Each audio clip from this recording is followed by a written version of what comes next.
Hello, welcome back student Ni Patel. આજે આપણે ધોરણ 10 વિજ્ઞાન પ્રકરણ 1 રાસાયણિક પ્રક્રિયાઓ અને સમીકરણો એમાં ભાગ 3 રાસાયણિક પ્રક્રિયાઓના પ્રકારો વિશે જાણીશું. અગાઉના વિડિયોની અંદર આપણે એક રાસાયણિક પ્રક્રિયાનો પ્રકાર જોયો હતો. હવે રાસાયણિક પ્રક્રિયાનો બીજા પ્રકારની આપણે શરૂઆત કરીએ. તો બીજો પ્રકાર છે વિઘટન રાસાયણિક પ્રક્રિયા. તો વિઘટન રાસાયણિક પ્રક્રિયા કોને કહેવાય? તો સરળ શબ્દોમાં આપણે સમજીએ કે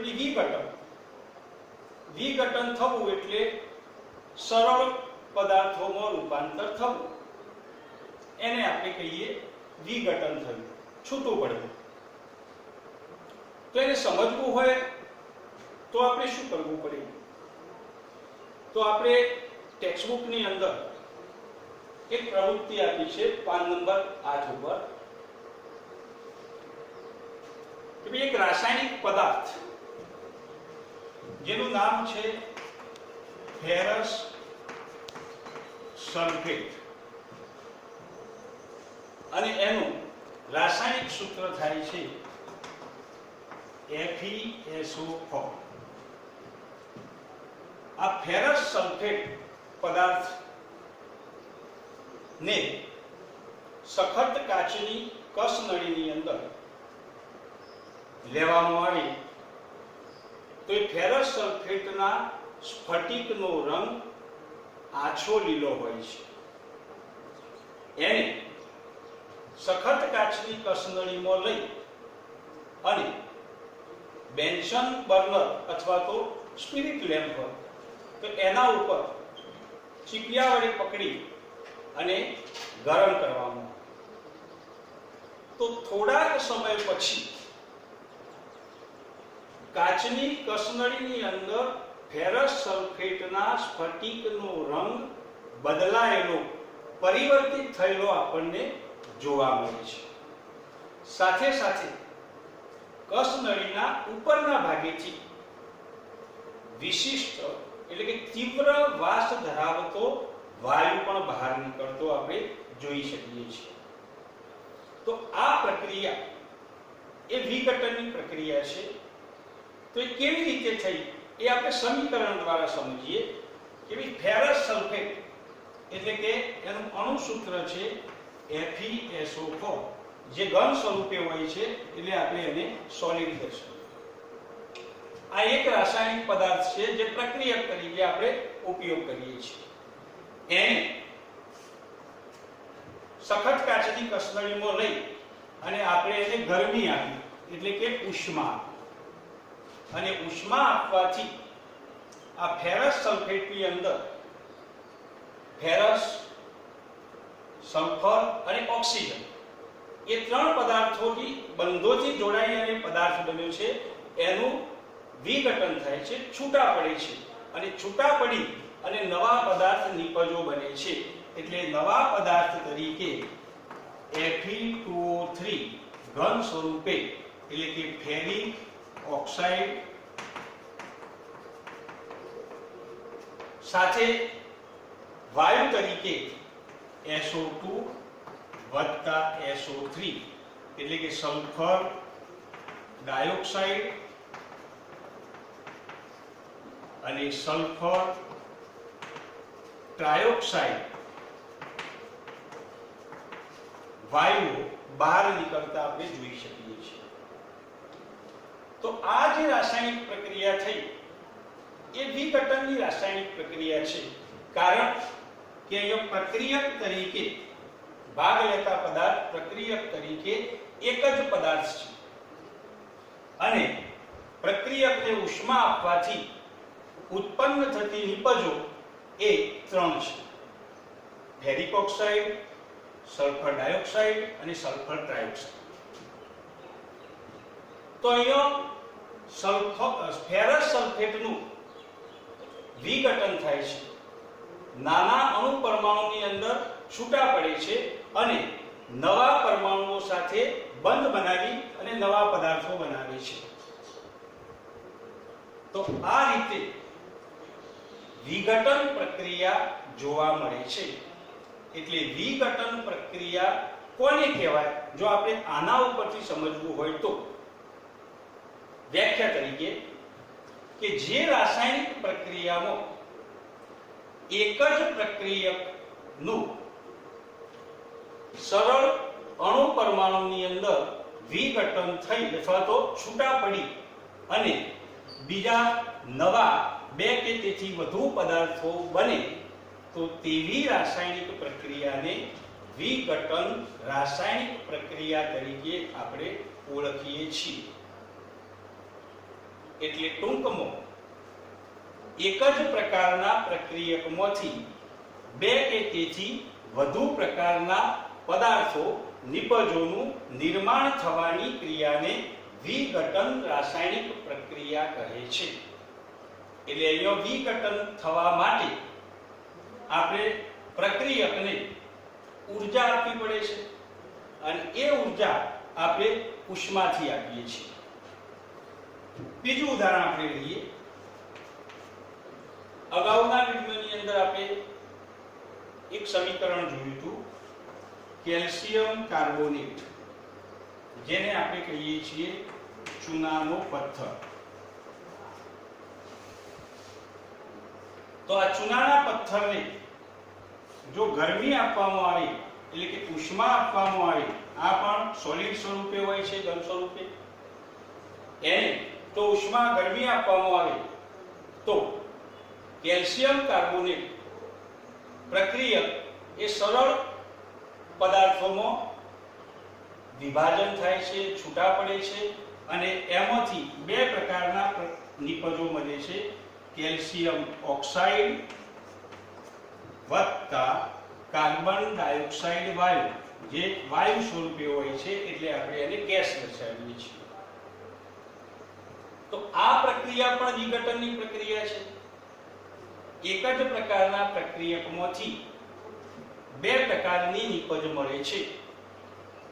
એટલે એક જ પ્રક્રિયકમાંથી વધારે નિપજો મળે એને આપણે વિઘટન પ્રક્રિયા કહીએ છીએ. એટલે આ પણ વિઘટન પ્રક્રિયા છે. ત્રીજી આપણે લઈએ, પુસ્તકની અંદર એક પ્રવૃત્તિ છે કે ભાઈ લેડ નાઇટ્રેટ, જેનું અણુસૂત્ર છે PbNO3 ટ્વાઇસ. તો આ લેડ નાઇટ્રેટ 2 ગ્રામ સખત કાચની કસનળીમાં લેવામાં આવે અને એને ઉષ્મા આપવામાં આવે, ગરમી આપવામાં આવે તો આ પ્રક્રિયકનું સરળ પદાર્થોમાં એટલે કે નિપજોમાં વિભાજન થાય છે, છૂટું પડે છે. એટલે કે PbO લેડ ઓક્સાઇડ વત્તા નાઇટ્રોજન ડાયોક્સાઇડ વાયુ વત્તા ઓક્સિજન વાયુ છૂટો પડે છે. આ પ્રવૃત્તિની અંદર આ નાઇટ્રોજન ડાયોક્સાઇડ વાયુ જે છે એ કસનળીના ઉપરના ભાગેથી કથ્થાઈ રંગનો આપણને જોવા મળે છે. એટલે વિઘટન પ્રક્રિયા થાય છે. એટલે એક પ્રક્રિયકમાંથી બે કે તેથી વધુ નિપજો મળે છે. હવે આ વિઘટન પ્રક્રિયાને કેટલાક અન્ય ઉદાહરણો આપણે જોઈએ કે ભાઈ પાણીનું વિભાજન.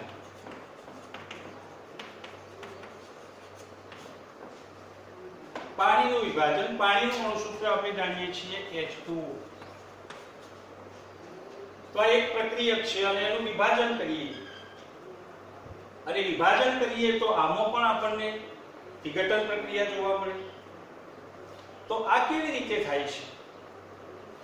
તો અહીંયા પાણીનું જે અણુસૂત્ર છે એ હાઇડ્રોજન અને ઓક્સિજન એ બંધ દ્વારા જોડાઈને એક પદાર્થ બનેલો છે. હવે આ પાણીનું વિભાજન કરવા માટે આપણે પુસ્તકની અંદર પ્રવૃત્તિ આપી છે કે ભાઈ એક કપ લઈએ અને કપની અંદર નીચેથી બે કાણા પાડી અને રબરના બૂચ લગાવીએ અને એમાં કાર્બન કે ગ્રેફાઇટના બે ધ્રુવ લગાવી દઈએ. હવે એ બંને ધ્રુવ એટલે ધન ધ્રુવ એટલે કે એનોડ બની જાય, બીજો ઋણ ધ્રુવ એટલે કેથોડ બની જાય. એના ઉપર કાચની પાણી ભરેલી બે કસનળી ધ્રુવો ઉપર ઊંધી ગોઠવીએ અને ધ્રુવો ડૂબેલા રહે તેટલું પાણી ભરી દઈએ, જે આકૃતિ પુસ્તકની અંદર આપેલી છે. હવે બંને ધ્રુવોને 6 વોલ્ટની બેટરી સાથે જોડવામાં આવે તો શું પ્રક્રિયા થાય છે એ આપણે જોઈએ.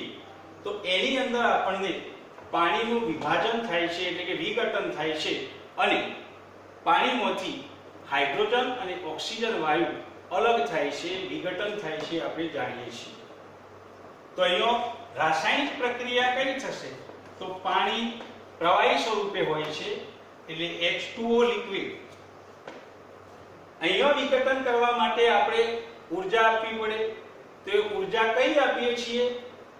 તો બેટરી વડે આપણે વિદ્યુત આપીએ છીએ, એટલે આપણે આને કહીએ છીએ વિદ્યુત વિભાજન. અને વિદ્યુત વિભાજન થવાથી ધન એટલે કે એનોડ ધ્રુવ પર આપણને ઓક્સિજન વાયુ મળે છે અને કેથોડ ધ્રુવ પર આપણને હાઇડ્રોજન વાયુ જોવા મળે છે. આપણે અવલોકન કરીએ તો બંને કસનળીની અંદર બંને વાયુઓનું પ્રમાણ સરખું દેખાય છે? તો ના. હાઇડ્રોજન વાયુ જે કસનળી એટલે કે કેથોડની અંદર રહેલી કસનળીની અંદર વાયુનું પ્રમાણ એ એનોડ કરતો બમણું હોય છે, એટલે કે 2:1 પ્રમાણનું હોય છે. હાઇડ્રોજન ડબલ હોય છે અને ઓક્સિજનનું પ્રમાણ અડધું હોય છે. તો અહીંયા પાણીનું વિદ્યુત વડે વિઘટન થાય છે અને ઓક્સિજન અને હાઇડ્રોજન બંને વાયુઓ આપણને મળે છે, એટલે આ પણ એક પ્રકારની વિઘટનની પ્રક્રિયા છે. ત્રીજી વાત કરીએ. એવી પુસ્તકની અંદર એક પ્રવૃત્તિ આપેલી છે કે સિલ્વર ક્લોરાઇડ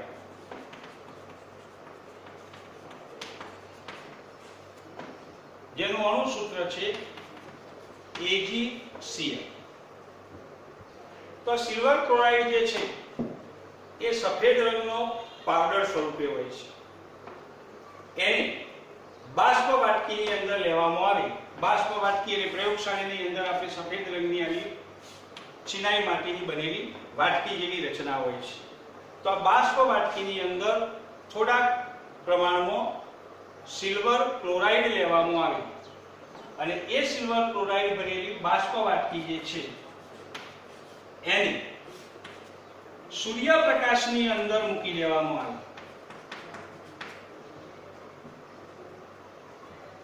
ક્યાં મૂકીએ આપણે? તો સૂર્યપ્રકાશની અંદર મૂકી દેવામાં આવે. તો થોડાક સમય પછી આપણે એનું અવલોકન કરીએ તો આ સિલ્વર ક્લોરાઇડ જે સફેદ રંગનો પાવડર હતો એ આપણને ભૂખરા રંગનો જોવા મળે છે. તો AgCl નું એટલે કે આ પ્રક્રિયા એક જ પ્રક્રિયકનું વિઘટન થાય છે અને Ag અને ક્લોરીન વાયુ Cl2 વાયુ છૂટા પડે છે. એટલે આ જે સિલ્વર જે છે એ આપણને ભૂખરા રંગનું જોવા મળે છે. એટલે સૂર્યપ્રકાશની મદદથી સિલ્વર ક્લોરાઇડનું વિઘટન થાય છે. એટલે અહીંયા પ્રક્રિયકને તોડવા માટે પ્રકાશ આપવો પડે છે અને સિલ્વર અને ક્લોરીન વાયુનું અલગ મળે છે, વિભાજન થાય છે. એ જ રીતે બીજી એક પ્રક્રિયા છે સિલ્વર બ્રોમાઇડ, જેનું અણુસૂત્ર છે AgBr. એ જ રીતે સિલ્વર બ્રોમાઇડને સૂર્યપ્રકાશમાં મૂકવામાં આવે તો આ સિલ્વર બ્રોમાઇડનું પણ વિઘટન થાય છે અને સિલ્વર અને બ્રોમાઇડ અલગ મળે છે, એટલે કે અહીંયા પણ વિઘટન પ્રક્રિયા થાય છે. હવે આપણને એમ થાય કે આપણને એમસીક્યુમાં ઘણી વખત પ્રશ્ન પૂછાતો હોય છે કે ભાઈ આ સિલ્વર ક્લોરાઇડ અને સિલ્વર બ્રોમાઇડનો ઉપયોગ ક્યાં થાય છે? તો પહેલા આપણે જે ફોટોગ્રાફી કરતા તે બ્લેક એન્ડ વ્હાઇટ આવે, હાલ તો કલર ની આવે છે, પણ એ બ્લેક એન્ડ વ્હાઇટ ઇમેજ જે બનાવવી હોય તો એ ઇમેજ બનાવવા માટે આ સિલ્વર ક્લોરાઇડ અને સિલ્વર બ્રોમાઇડનો ઉપયોગ થતો હતો. એટલે કયો ઉપયોગની અંદર પૂછાય તો પણ આપણે લખી શકીએ. તો આ થઈ વિઘટન રાસાયણિક પ્રક્રિયાની વાત કે દરેકની અંદર આપણે જોઈએ તો કોઈ એક પ્રક્રિયક એને ઉષ્મા અથવા વિદ્યુત અથવા તો સૂર્યપ્રકાશ આપવાથી, એટલે કે ઉર્જા આપવાથી આ પ્રક્રિયકોના બંધો તૂટે છે અને ફરીથી બંધ બને છે અને નવા પદાર્થો બને છે, સરળ પદાર્થો બને છે. એટલે આ વિઘટન પ્રક્રિયાઓ તરીકે ઓળખાય છે. એટલે પદાર્થોનું વિઘટન કરવા માટે આપણે ઉર્જા આપવી પડે છે. જુદા જુદા પ્રકારે ઉષ્માની રીતે ગરમી આપીને વિઘટન કરી શકાય, વિદ્યુત આપીને વિઘટન કરી શકાય, પ્રકાશ આપીને વિઘટન કરી શકાય અને આ રીતે વિઘટન કરી શકાય છે. એટલે જેમાં ઉષ્મા આપીને વિઘટન કરવામાં આવે એવી પ્રક્રિયાઓને આપણે ઉષ્મીય વિઘટન તરીકે ઓળખીએ છીએ. જો વિદ્યુત આપી અને વિઘટન કરવામાં આવે તો એને આપણે વિદ્યુત વિભાજન કહીએ છીએ. એટલે જેના દ્વારા આપણે ઉર્જા આપીએ છીએ એ પ્રમાણે પ્રક્રિયાને ઓળખી શકાય છે. હવે અહીંયા બીજી વસ્તુ જોવાની કે ભાઈ વિઘટન પ્રક્રિયાની અંદર પ્રક્રિયકોના બંધો તોડવા માટે આપણે ઉષ્મા, વિદ્યુત કે પ્રકાશ આપીએ છીએ. તો બહારથી આપણે એને ઉર્જા આપીએ છીએ. એટલે ટૂંકમાં પ્રક્રિયાની અંદર ઉષ્માનું શોષણ થાય છે અને એ શોષણ થવાના કારણે પ્રક્રિયકોના બંધો તૂટે છે. એટલે આવા પ્રકારની રાસાયણિક પ્રક્રિયાઓને ઉષ્મા શોષક રાસાયણિક પ્રક્રિયાઓ તરીકે પણ ઓળખી શકાય છે. એટલે ક્યારેક પ્રશ્નપત્રની અંદર આપણને પૂછાય કે ભાઈ ઉષ્મા શોષક રાસાયણિક પ્રક્રિયા એટલે શું, તેના એક બે ઉદાહરણ આપો તો આપણે એની વ્યાખ્યા પણ આપી શકીએ અને આમાંથી કોઈ પણ એક બે ઉદાહરણ પણ આપી શકીએ. તો આ વાત થઈ વિઘટન રાસાયણિક પ્રક્રિયાની. હવે એનાથી આગળની પ્રક્રિયા આપણે જોઈએ રાસાયણિક પ્રક્રિયાનો બીજો એક પ્રકાર જે નામ છે એનું વિસ્થાપન પ્રક્રિયા. તો હવે આપણે જોઈએ વિસ્થાપન રાસાયણિક પ્રક્રિયા. તો વિસ્થાપન એટલે શું? તો કોઈ એક પદાર્થ તત્વ એ એક સંયોજનમાંથી છૂટું પડી અને બીજા સાથે જોડાય એટલે કે આનું વિસ્થાપન થાય છે. એટલે આને આપણે વિસ્થાપન રાસાયણિક પ્રક્રિયા કહીએ છીએ. પણ વિસ્થાપન પ્રક્રિયાની અંદર આપણે જાણવું જરૂરી છે કે કયો પદાર્થ કયું તત્વ કોને છૂટું પાડી શકે. તેના માટે આપણે અગાઉના ધોરણની અંદર ધાતુઓની સક્રિયતા શ્રેણી શીખી ગયા છીએ. કારણ કે ઘણી બધી ધાતુઓ છે અને દરેક ધાતુની સક્રિયતા સરખી હોતી નથી.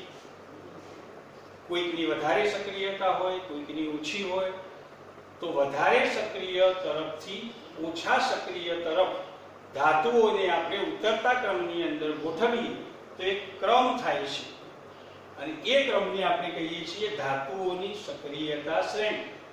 અને એ ક્રમ આપણે જોઈએ તો આ પ્રમાણે છે કે સૌપ્રથમ પોટેશિયમ, એના પછી સોડિયમ, એના પછી કેલ્શિયમ, એના પછી મેગ્નેશિયમ, એના પછી એલ્યુમિનિયમ, એના પછી ઝીંક, એના પછી Fe, એના પછી લેડ, એના પછી Cu, એના પછી Hg એટલે હાઇડ્રોજન એટલે પારો, એના પછી Ag એટલે સિલ્વર અને એના પછી Au એટલે ઓરમ સોનું. તો આ એક ધાતુઓની સક્રિયતા શ્રેણી થઈ કે સૌથી વધુ સક્રિય ધાતુ પોટેશિયમ, એનાથી ઓછી સોડિયમ, એનાથી ઓછી કેલ્શિયમ, મેગ્નેશિયમ, એલ્યુમિનિયમ, ઝીંક, ફેરસ એટલે આયર્ન, લેડ, કોપર, પારો હાઇડ્રોજન, સિલ્વર અને ઓરમ એટલે સોનું.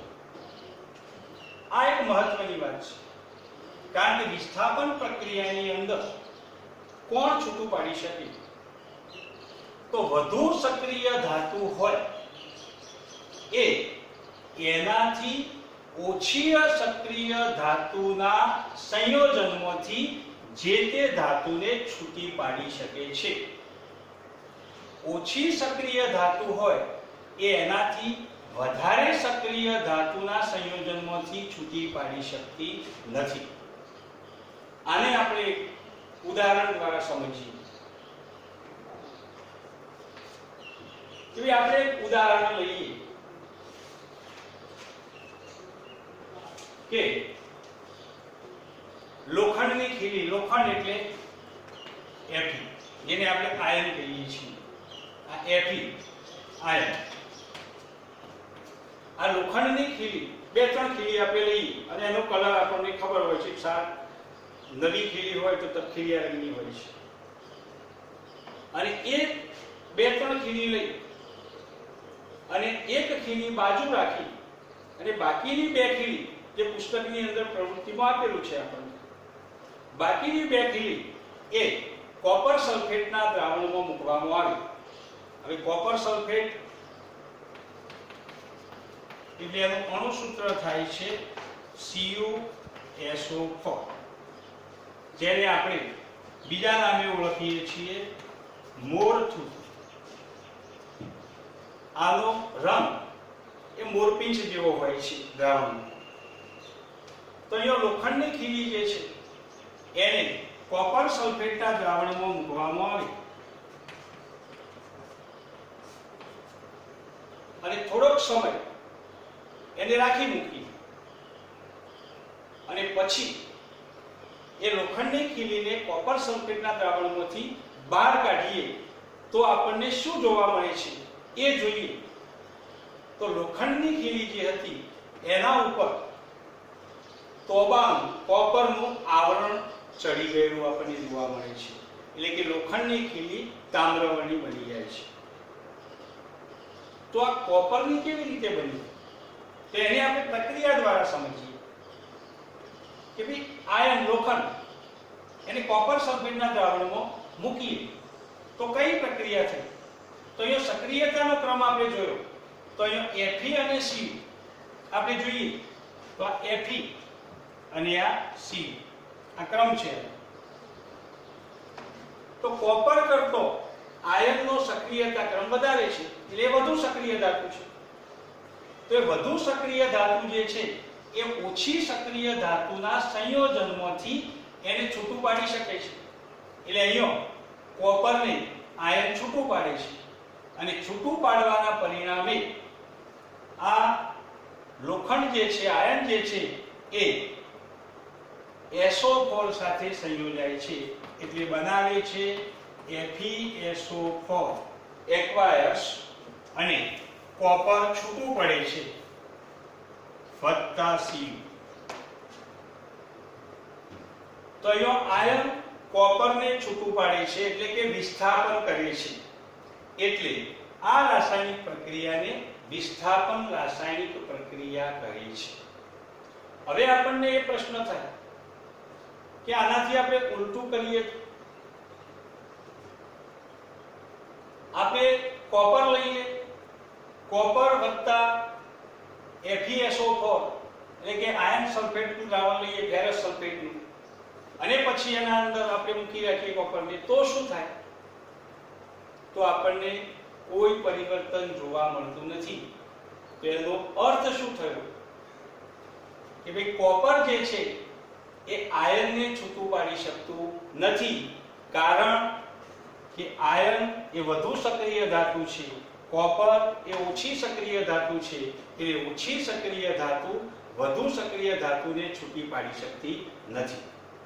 એટલે વિસ્થાપન પ્રક્રિયાની અંદર આ સક્રિયતા મહત્વની છે. એટલે વધુ સક્રિય ધાતુ ઓછી સક્રિય ધાતુના સંયોજનમાંથી જે તે ધાતુને છૂટી પાડી શકે છે, અને આ પાડે છે એને વિસ્થાપન પ્રક્રિયા કહે છે.